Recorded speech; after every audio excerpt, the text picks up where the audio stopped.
فلسطین کے لیے تجویز کی گئی بین الاقوامی استحکام فورس میں انڈونیشیا، پاکستان اور آذربائیجان کے فوجی دستے شامل ہوں گے۔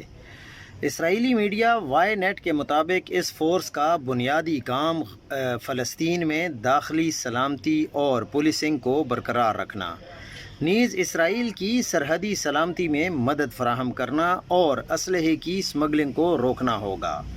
انڈونیشیا کا پہلے بھی امریکہ کی ثالثی میں ہونے والے ابراہیم ایکارڈ میں ایک ممکنہ شراکت دار کے طور پر ذکر کیا جا چکا ہے۔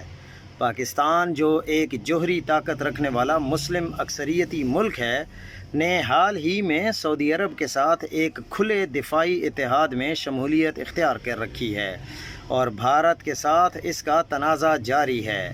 وہ بھارت، ملک جو اسرائیل کے ساتھ قریبی تعلقات رکھتا ہے، آذربائیجان ایران کی سرحد سے متصل ہے، اسرائیل کے ساتھ گرم تعلقات رکھتا ہے اور دفاعی اور ٹیکنالوجی کے شعبوں میں قریبی تعاون کرتا ہے۔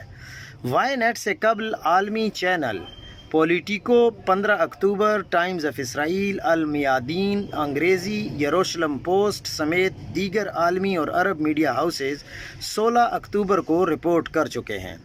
عرب میڈیا دی نیشنل نیوز کے مطابق مصر اس بین الاقوامی استحکام فورس کی قیادت کرے گا۔ ترکیہ کے فوجی دستوں کی شمولیت پر اسرائیل کی طرف سے اعتراض اٹھائے جانے اور اس پر امریکہ کی رضامندی کے بعد پاکستان کا نام شامل کیا گیا ہے۔ اسرائیل نے کہا ہے کہ وہ کسی بھی ایسے ملک کے فوجی دستوں کو ویٹو کر دے گا جنہیں وہ ناقابل قبول سمجھتا ہے۔